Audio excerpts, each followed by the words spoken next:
iyadoo ku dhawaaqistii geeridii madaxweynihii hore ee Masar Maxamed Mursi ka bacdi ay soo baxayaan warar tilmaamayeen munaasabadda aaskiisu noqon doonto mid ay qoyskiisu qaban doonaan.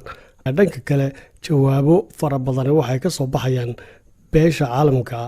oo ku saabsan geerida madaxweynihii hore iyo waliba qaabka uu geeriyooday. afhayeen u hadlay kooxda Ikhwaanul Muslimiinka Masar oo ah kooxdii uu ka tirsanaa Maxamed Mursi ayaa ku dhawaaqay in geerida madaxweyne Mursi ay tahay dambiilanimo dil oo abaabulan, waxaana uu dalbaday in baaritaan caalami ah la sameeyo. madaxweynaha dalka Turkiga Recep Tayyip Erdogan oo shir jiraad ku qabtay magaalada Istanbul ayaa waxa uu isna sheegay in Maxamed Mursi uu yahay madaxweyne shahiiday ahaana halyeegii dimuqraadiyadda shacabkiisuna doorteen, laakiin uu inqilaabay Cabdifataax Siisi oo uu ku sifeeyey qaatil dembiile. madaxweyne Erdogan waxa uu intaa ku daray in taariikhdu xasuusan doonto halyeega Maxamed Mursi oo aan maalinna ka tanaasulin mowqifkiisa wadaniyeed muddo 6 sannadood ahna cadowgiisa ku hayeen xabsi ilaa uu maanta ka geeriyooday. madaxweynihii hore ee Tunis Maxamed al-Marzuuqi ahna gudoomiyaha xisbi siyaasadeedka Al-Nahda ee dalkaasi Tunisia ayaa shay murugale waxa uu ku sifeeyey geerida madaxweyne Mursi, waxaana uu sheegay inuu ahaa nin horyaal u ahaa jiilasha jecel xorriyadda iyo madaxbannaanida, waxaana uu ugu baaqay dadka haya waddadiisii inay nooleeyaan qayimkii uu aaminsanaa ee uu dartii u dhintay.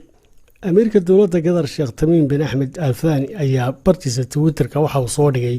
inuu aad uga xumaaday geerida degdega ku noqotay ee madaxweynihii Masar Maxamed Mursi, waxaana uu tacsi gaadhsiiyey eheladiisii. golaha guud ee culamaa diinka muslimiinta oo iyana bayaan ka soo saaray geerida Maxamed Mursi ayaa waxay sheegeen in aanu Mursi dhimanin ee si tartiib ah loo dilay, waxaana ay u rajeeyeen in Ilaahay ajar ka siiyo wixii uu ummadda ugu beegnaa. ururka dhaqdhaqaaqa Xamaas ee reer Falastiin ayaa iyaguna warbixin ay ka soo saareen geerida Maxamed Mursi waxay sheegeen in muddadii koobnayd ee xilka Masar hayay ay xorriyad iyo madaxbannaani heleen haddii ay yihiin shacabka reer Falastiin, isla markaana uu muddo dheer oo xitaa ka horreysay xilligii uu madaxweynaha uu difaacayay qadiyadda reer Falastiin. hay-adaha xuquuqda aadanaha ee caalamiga sida Human Rights Watch iyo kuwo kale oo saldhigoodu yahay dalka Faransiiska ayaa waxay geerida Maxamed Mursi ku tilmaameen arrin laga xumaado oo ay filayeen inay sidaa u dhici doonto, maadaama bay yidhaahdeen hay-aduhu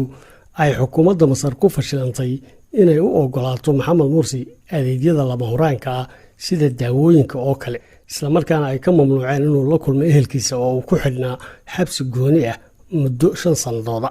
Human Rights Watch waxay dusha ka saartay geerida Maxamed Mursi xukuumadda Cabdifataax Siisi inay mas'uul ka tahay geeridiisa. qaramada midoobay ayaa iyana ka hadashay geerida madaxweynihii Masar Maxamed Mursi, waxaana afhayeen u hadlay xogayaha guud ee qaramada midoobay oo tacsi gaadhsiiyey qoyskii iyo caailadii Maxamed Mursi. Maxamed Mursi ayaa kelmadii uu maanta ka jeediyey maxkamaddii macmalka ahayd ee lasoo taagay waxaa lagu tilmaamay inay ahaayeen kelmado taariikhi ah oo dhinacna ka noqday dardaarankiisii uu la dardaarmayay shacabkiisa reer Masar iyo dalkiisa hooyo, dhinaca kalena kelmadahaasi noqdeen kuwiisii ugu dambeeyey. kelmadaha uu jeediyey madaxweyne Maxamed Mursi ayaa ugu horreyn waxa uu ku celiyey in uu weli yahay madaxweynaha sharciga ee dalka Masar ee ay shacabku siiyeen kalsoonideeda. waxaa kaloo madaxweyne Mursi kelmadiisa ku xusay inay xabsiga kala kulmeen macaamil xumo dhammaan isaga iyo hogaamiyaasha kale ee Ikhwaan Muslimiinku, isagoo intaa ku daray in haddii uu waddankiisu xitaa ka dheeraado u ahaan doono mid jecel oo casiis u ah, ehelkiisana haddii ay xitaa darniyaan ay ahaan doonaan kuwo karaamo agtiisa ku leh.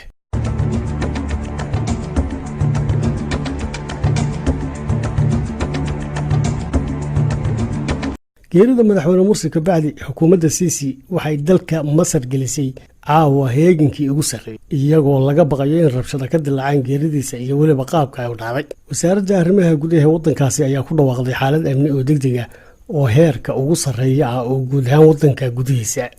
iyadoo la bilaabay qorshayaashii amni ee la fulin lahaa. waddooyinka magaalooyinka waaweyn ee lagu soo daadiyey kumanaan ciidamo oo roondooyina, waxaana la joojiyey fasaxyadii ay ku maqnaayeen ama ku tegi lahayn saraakiisha ciidamada iyo shaqaalaha ammaanku, waxaana la adkeeyey tallaabooyinka ammaanka ee kaniisadaha, hodheelada waaweyn iyo xarumaha dadweynaha iyo kuwa gaarka aba waxaana lasii ballaadhiyey masaafada aagagii hore loogu haystay inay khatar u yihiin amni xumo ee looga shakisanaa inay ka dhici karaan falal amni darro iyadoo ciidamada ammaanka la faray inay kordhiyaan joogitaankooda amni ee goobaha caamka ah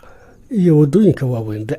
howlgallo ka hortagana ay ku qaadaan dadka looga shakiyo inay wadaan falal loogu yeedho argagixiso madaxweyne maxamed mursi ayaa ahaa madaxweynihii shanaad ee xukuma masar tan iyo intii ay jamhuuriyad noqotay waana madaxweynihii koowaad ee rayida laguna soo doortay doorashooyin madax bannaan oo ay shacabka codkooda ka dhibteen waxaana uu madaxweyne loo dhaariyey 30 bishii Juun 2012 dowladdiisina waxaa lagu riday inqilaab uu horkacayay Cabdifataax Siisi oo ah madaxweynaha haatan xilligan ahaa wasiirka difaaca ee maxamed mursi laftiisu magacaabay